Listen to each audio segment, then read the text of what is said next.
Baik, bismillahirrahmanirrahim. Assalamualaikum warahmatullahi wabarakatuh. Waalaikumsalam warahmatullahi wabarakatuh. Perkenalkan, nama saya Syahdan Mubarak, dokter yang berjaga pada pagi hari ini. Dengan Bapak siapa? Dengan Bapak Adi, Bapak Adi. Umurnya berapa tahun Bapak Adi? 60 tahun, 60 tahun. Alamatnya di mana Bapak? di Gonilan. Oh iya, baik. Ada yang bisa saya bantu Bapak Adi? Ya dokter, begini saya tadi habis periksa ke dokter, kemudian dikasih resep. Ini resepnya dokter. Oh baik, resepnya ini untuk Bapak Adi sendiri ya resepnya. Iya, benar. Saya konfirmasi dulu ya Bapak Adi ya. Iya, baik. Di sini namanya Bapak Adi Topan Ramdhani, usia 60 tahun, tinggal di Gonilan. Apakah benar? Iya benar dokter. Di sini saya melihat bahwa Bapak ini diresepkan Basaglar injeksi. Lalu juga di sini sebelumnya boleh tahu Bapak sudah mengkonsumsi, ada diberikan obat-obatan atau sudah mengkonsumsi obat rutin sebelumnya? Belum, Belum ada. Apakah ada alergi obat Bapak Adi? tidak ada. Tidak ada. Baik Bapak Adi, ini sudah tahu belum Basaglar itu obat apa? Basaglar itu obat untuk DM dokter. Untuk DM ya, baik Iya. Bapak ya. Selain itu sudah pernah menggunakan Basaglar ini? Belum pernah. Belum pernah Bapak ya. Jadi selainnya belum tahu ya Bapak ya. Iya belum tahu. Baik, untuk selanjutnya ini akan saya lakukan penjelasan lebih lanjut atau konseling obat-obatan atau obat Basaglar ini kepada Bapak Adi untuk meningkatkan dan memaksimalkan untuk pengobatan Bapak ini terkait cara penggunaannya dan hal-hal yang terkait perlu Bapak ketahui terkait obat ini. Iya. Apakah Bapak bersedia? Iya, untuk bersedia. ini? Baik, di sini akan saya lanjutkan untuk konselingnya Bapak ya. Baik, jadi Basaglar ini merupakan obat insulin. Insulin itu apa? Insulin itu merupakan suatu hormon yang menjaga kadar gula darah agar tetap stabil.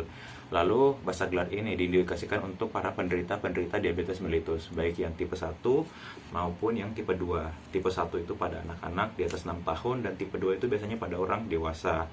Lalu cara penggunaannya ini disuntikan di bawah kulit atau secara subkutan namanya, dapat di beberapa tempat sebanyak 1 kali sehari pada jam yang sama. Lalu untuk detail yang akan saya jelaskan selanjutnya ini, yang pertama adalah kita harus mengenal dulu bagian-bagian dari Basaglar ini. Lalu ini adalah pen dari Basaglar ya. Dari kita lihat terlebih dahulu di sini ada namanya tombol pendorong. Ini nanti yang digunakan untuk menyuntikkan insulinnya masuk ke dalam dan juga memutar dosisnya. Lalu juga di sini kita bisa melihat jendela dosis dengan angka 0 ya, di sini berarti belum diputar. Ini untuk melihat nilai dosis yang akan kita suntikan nanti. Lalu juga ada penutup pena. Di sini kalau kita saat kita buka jendelanya, kita bisa melihat di dalamnya ada karet pena. Di sini kita bisa melihat masih seberapa banyak insulin yang ada dalam pena ini. Lalu juga di sini kita bisa lihat ujung tabung insulin, yang dimana ujung tabungnya ini akan kita hubungkan dengan jarumnya. Jarum ini kita pasang tegak lurus seperti ini, ya, seperti ini sampai betul-betul rapat, ya. Saat memilih jarum, kita usahakan memiliki jarum yang terpendek untuk orang-orang yang kurus. Jika seandainya agak gemuk, bisa memilih ukuran-ukuran yang cukup besar. Di sini saya mengambil contoh 8 mm ya jarumnya. Di sini kita bisa melihat tutupnya. Di sini ada segelnya. Baik. Selanjutnya saya akan menjelaskan langkah-langkah penggunaannya. Yang pertama untuk ini adalah Bapak harus pastikan nama insulin yang Bapak gunakan ini sama dengan yang diresepkan oleh dokter. Di sini dokter meresepkan Basaglar injeksi.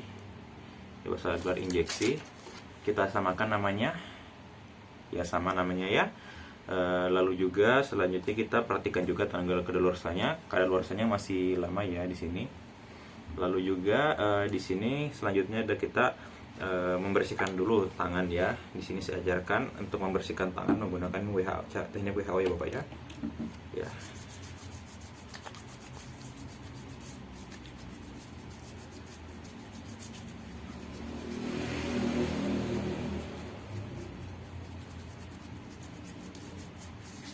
Ya, seperti itu. Lalu selanjutnya adalah kita lepaskan segel pelindung jarum terlebih dahulu.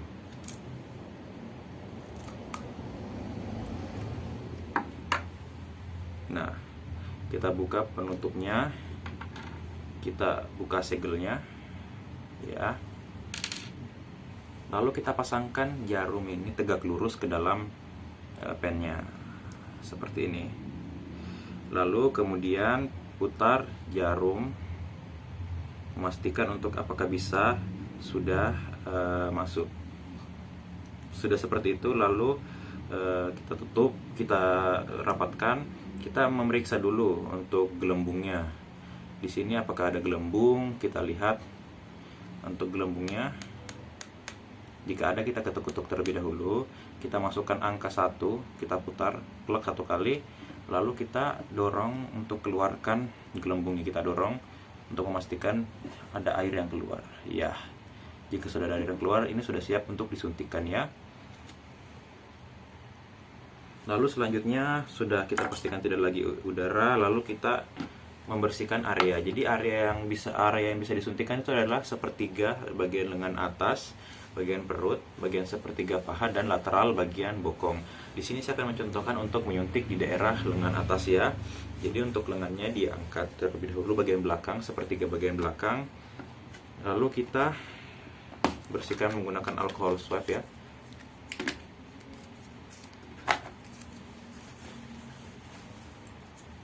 Kita bersihkan menggunakan alkohol swab. Sudah, kita atur dosisnya sesuai dengan dosis yang diberikan oleh dokter. Di sini saya akan mencontohkan 40 unit. Jadi kita putar 40. Ya, sudah menunjukkan angka 40. Saya akan menyuntikkan ke arah yang sudah disinfeksi tadi.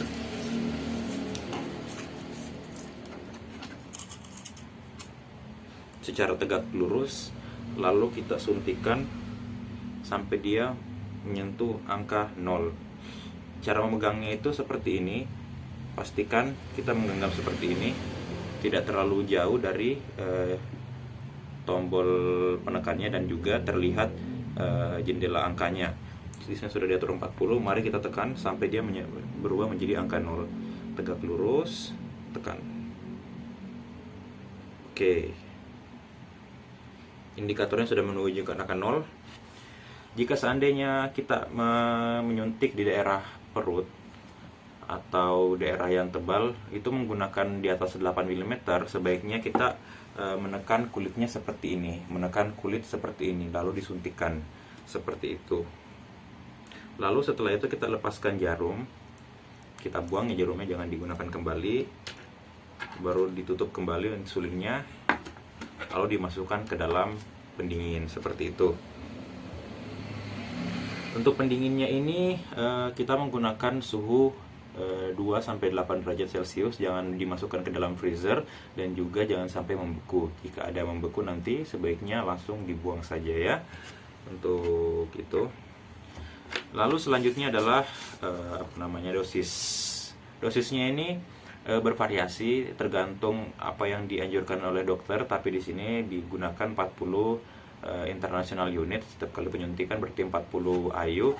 Dan juga di sini untuk Basagelar ini terdiri dari 3 ml, di mana 3 ml ini mengandung 300 international unit IU.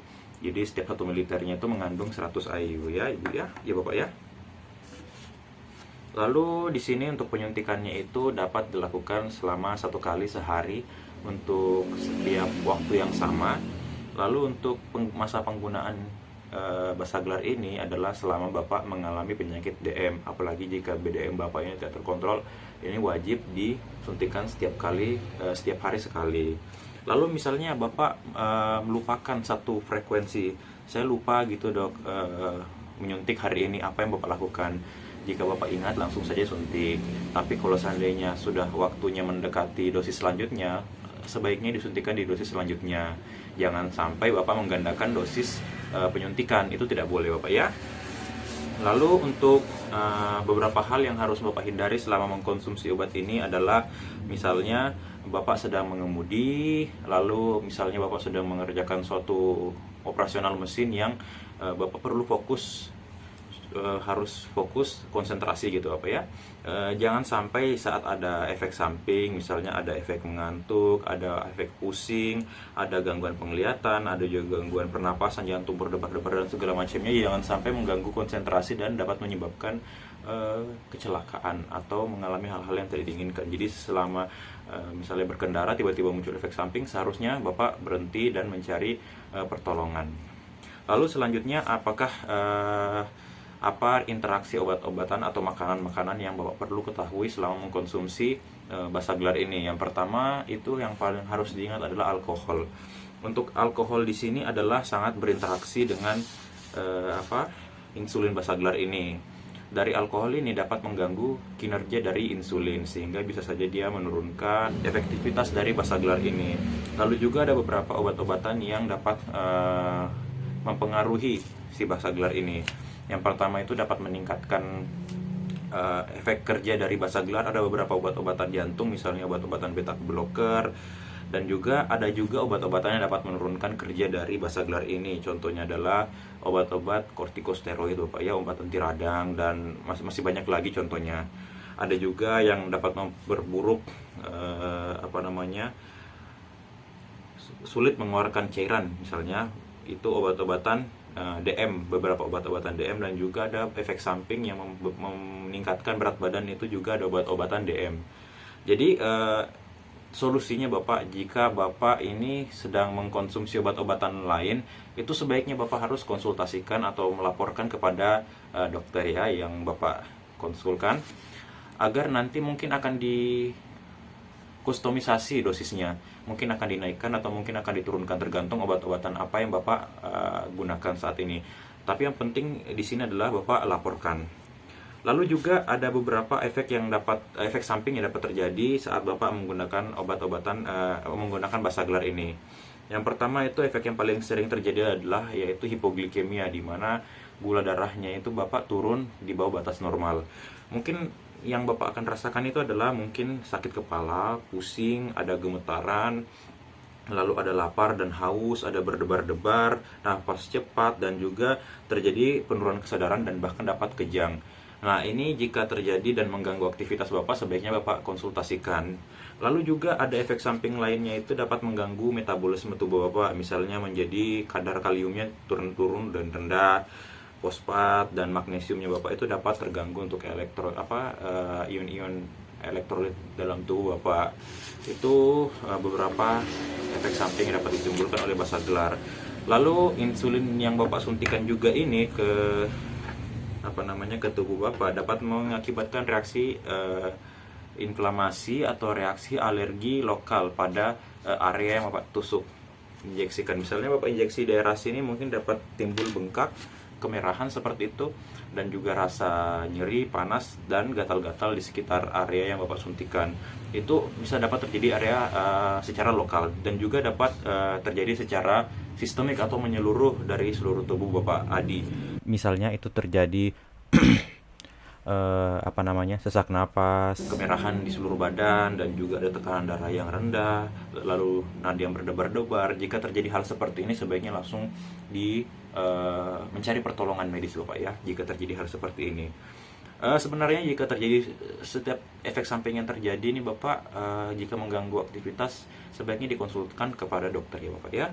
Mungkin efek samping yang lain dapat timbul juga, masih ada beberapa tapi namun jarang timbul, itu misalnya rasa cemas atau anxiety, atau penglihatannya menjadi kabur, ada merasa kedinginan, ada merasa kulitnya pucat, ada batuk-batuk, dan berbagai macam juga. Lalu untuk obat-obatan tadi, sebaiknya memang Bapak harus konsultasikan kepada dokter jika ada sedang mengkonsumsi obat Bapak ya.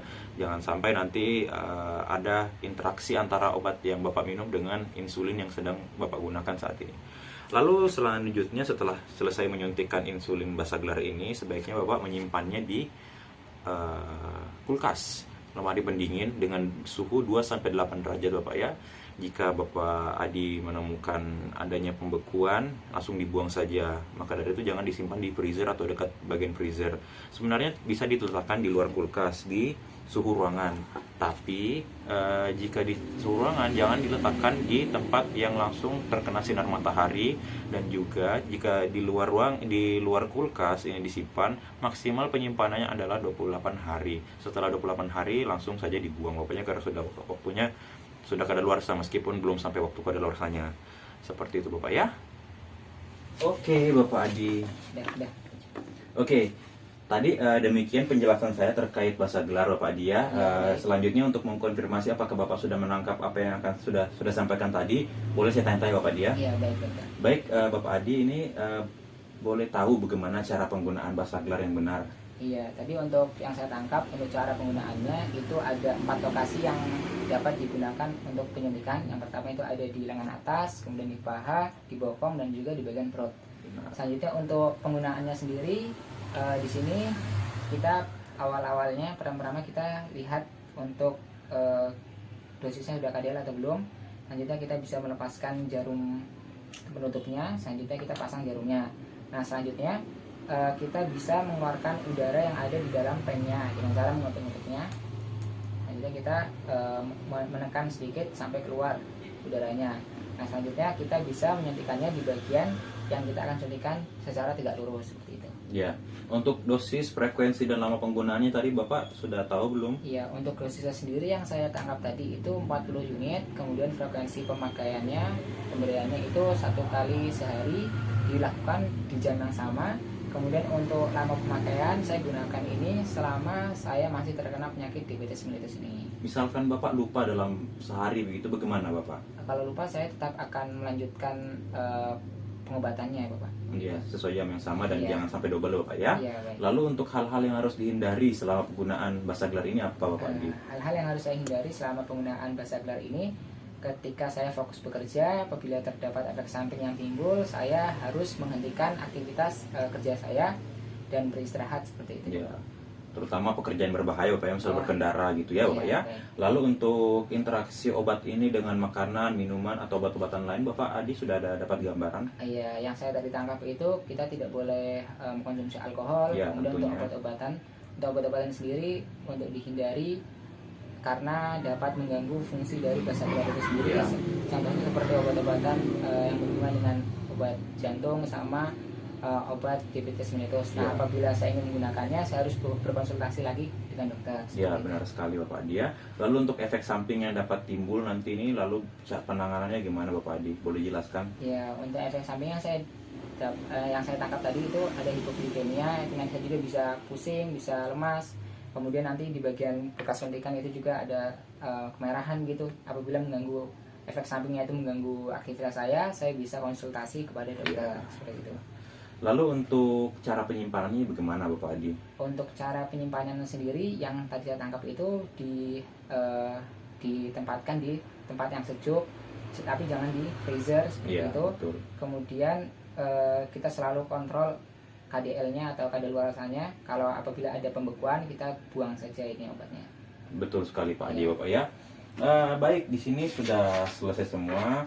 Sebelumnya ada yang mau ditanyakan Bapak Adi dulu? Tidak ada. Tidak ada ya, Iya. nah, Bapak Adi ya. Di sini untuk mendokumentasikan bahwa Bapak Adi sudah dilakukan konseling dalam penggunaan obat bahasa gelar ini, boleh Bapak Adi menandatangani form konseling obat bahasa gelar ini Bapak Adi Iya. di sebelah sini Bapak ya. Iya. Baik Bapak Adi. Terima kasih. Iya. Alhamdulillahirrahmanirrahim, untuk konseling hari ini sudah selesai. Apabila Bapak masih ada yang mau ditanyakan, nanti bisa datang konseling ke saya lagi. Iya. Jangan sungkan-sungkan Bapak dia. Iya. Saya doakan semoga tetap lancar aktivitasnya dan tidak mengganggu penyakitnya ini. Semoga Bapak Adi tetap sehat selalu Bapak ya. Iya. Saya doakan alhamdulillahirrahmanirrahim. Assalamualaikum warahmatullahi wabarakatuh. Waalaikumsalam warahmatullahi wabarakatuh. Terima Terima kasih. kasih.